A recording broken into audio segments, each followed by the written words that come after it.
All right, everybody, you're halfway through the eclipse. So one more week to go on this, and this has obviously been a time of great change, time of great tragedy, but a time where a lot of things are beginning and ending, and we're opening a door to the next phase that's ahead. And I think that's the spirit of this week's message from Hecate, which is hold fast. You're not through this yet. It lasts a while, and you're going to need endurance and resilience to make it through. There's a lot happening right now that you can't see, plus everything that you can. And the end of this narrative isn't for some time yet. There's going to be war, strife, suffering, and so on, and it just has to run its course. This is like a fever breaking. And atrocities can't take up all your awareness during this time, but they can't be ignored either. Ours is simply to grieve, but not with the whole of our being. Grief is healed with love, so we have to leave space for that. And to that end, we need to stay in nature, to be reminded of life and how love is a natural part of life as well. It's not just about death. And that reminder is needed on a cosmic level right now. Deep sadness from tragedy serves to remind us of the value and the priority of life. So we need to feel this grief. It needs to occupy a percentage of our being for a time, like we're processing out the toxins of an illness as an organ in the world body. Our individual resilience is like a healthy cell. Fighting disease is a part of an immune response. Without the fever breaking, the disease would fester, and without an immune response, the body would die. It's all, unfortunately, necessary. On an individual level, it's simply horrifying, and it's only continuing generational trauma way into the future. What's happening now isn't going to heal that wound. That comes much later. We're all gathering trauma as a result of this. And we need to cleanse ourselves through fasting, or at least eating simply and cleanly, so organic, natural, and so on, nothing packaged. Praying peace, and that as much for our own good as it is for anyone else's. Bathing, sleeping as much as possible, avoiding anxiety-inducing activities, again, when possible, and so on. Self-care is caring for the field when it's done this way, in grief and in love. This isn't a time for solutions, for building the future, or anything else just yet. It will be again soon, but right now, we just have this need to grieve and to release control, and that has to come first. Terrible events are on the horizon that will take place before April of 2024, when we're officially in World War III. And though life will go on during this time, there will be these periods where we're going to need to grieve, and then also be able to pick ourselves up and get going again. And finding motivations at these times is hard. But we're going to get to learn through practice. If we want to have good lives during this period and after, then we're going to have to learn how to live and think locally with an awareness of the global condition, but not our current obsession with it. And this feels wrong to us now, but it's more in alignment with nature to focus your energy on what's right around you. And this prevents a lot of the issues that we're currently experiencing. And this is part of our reset. This lesson is where our energies need to focus right now, rather than trying to solve something or build something. How to live under threat without fear. That's what's important for us to understand. Because there are real dangers, and then there are perceived ones. And sometimes our perceived dangers here in Western society can create real tragedies on the ground in other places. We need to hold fast, meaning be resilient. We need to stay in nature to help us process grief, not just for ourselves, but for the field, because there's more grief to come, and we have to learn how to manage it, how to live through it. So that's the message for this week. Now I'm going to do a couple of readings to see if we can help make sense of that a little bit and learn how to put it into application in our lives.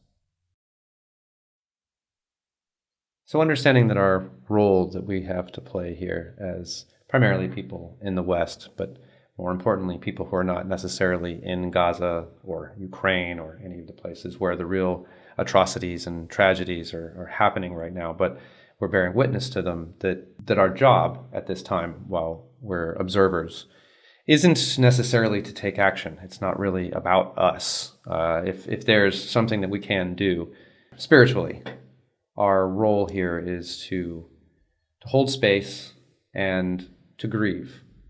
And as the grievers, it's like when a towel is wicking up water, right? Like if you have a puddle of water, you throw the towel on it right in the center where the water spot is, that's where all of the water soaks in, but then it also kind of like wicks out to the edges. And we're somewhere on the fringes, the edges of this human experience, and we're wicking away some of the grief. We're kind of feeling it along with the people who are experiencing this actually on the ground. And that's our role. Our role is just to light a candle for them, so to speak, to observe this tragedy and to feel it and to stay with that grief. So I'm going to start with a question that helps us understand, practically speaking, like how do we deal with this much grief? All right, so how do we most effectively release this grief so that we can process it for the field? How do we most effectively release this grief so that we can process it for the field?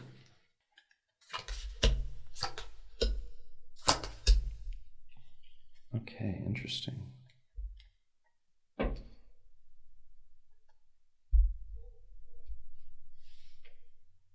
So judgment, in this case, is an open door, kind of being invited to make a choice and then step through, I guess. The Empress is love, comfort, providing nourishment, being nurtured, being taken care of, and or self-care. So I think self-care is probably the read that makes the most sense in this context. And then the Four of Chalices, but we're just sitting on the hillside watching the river go by, finding inner peace, right? So self-care and I think maybe a little bit of isolation and contemplation in peaceful places. That's the energy I'm getting there.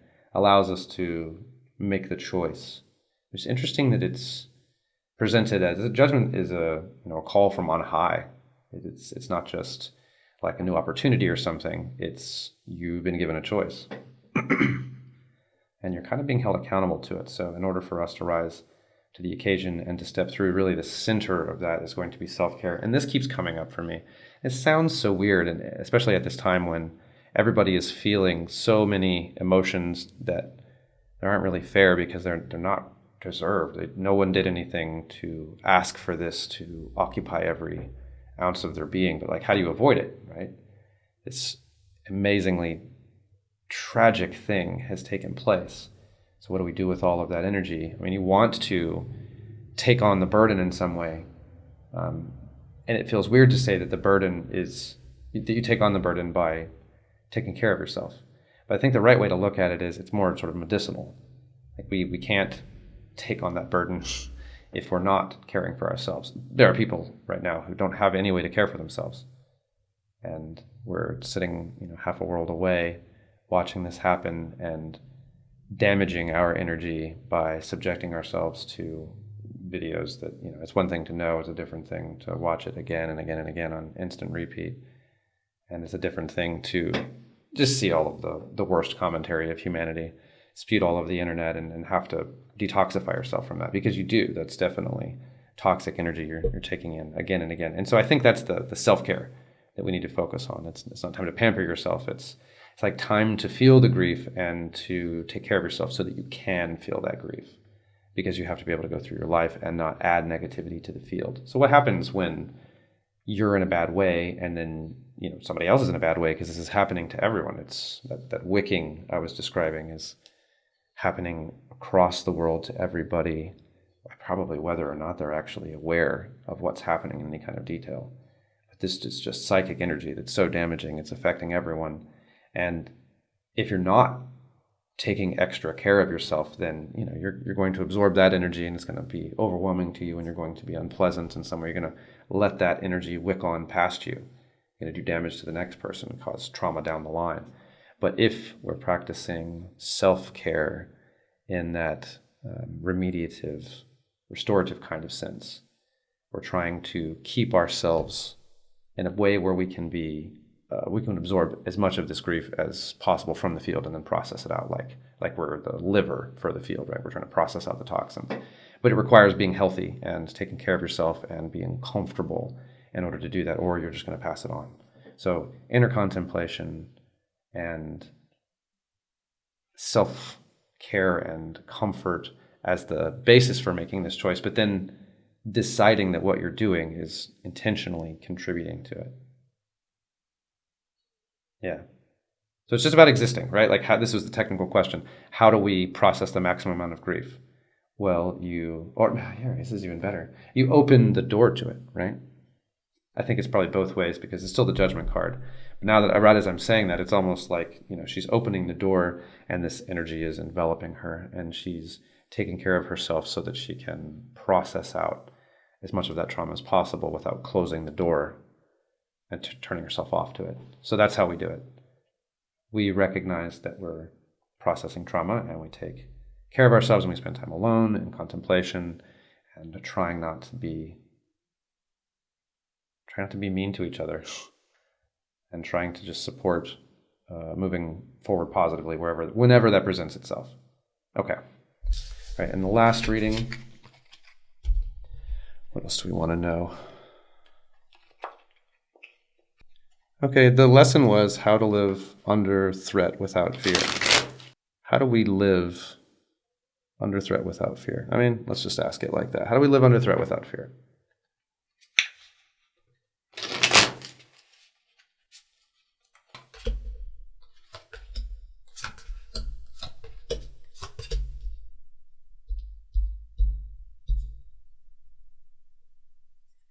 These almost look like they float together right here. So right in the middle, we've got the Nine of Swords. That's the threat and the fear. That's the scary thing that we're facing.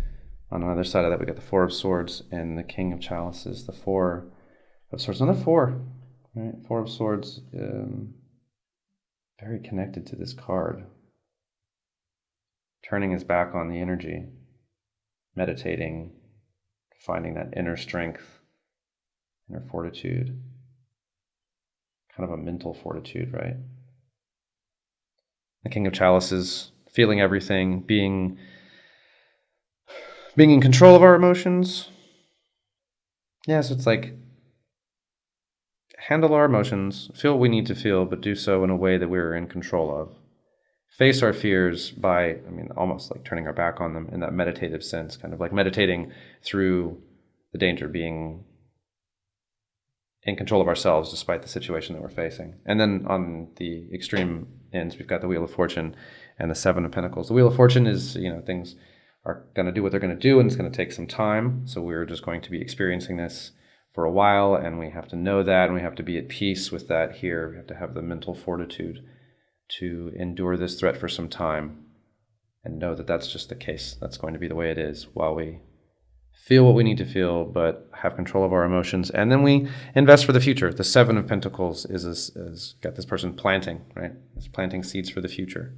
And then the next card, the Eight of Pentacles, they bloom. So we're facing our fears through meditation, contemplation, through controlling our mind and controlling our emotions, realizing that we're going to be doing this for some time and preparing ourselves for the future.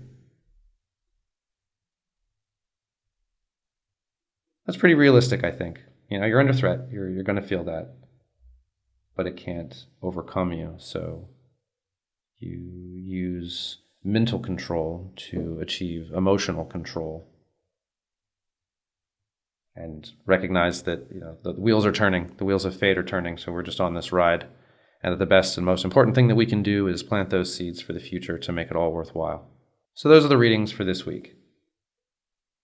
We can take not a lot of positivity out of this. I think we're right in the middle of how negative this experience is going to feel. I think I've been feeling it really intensely. I think other people are right now as well.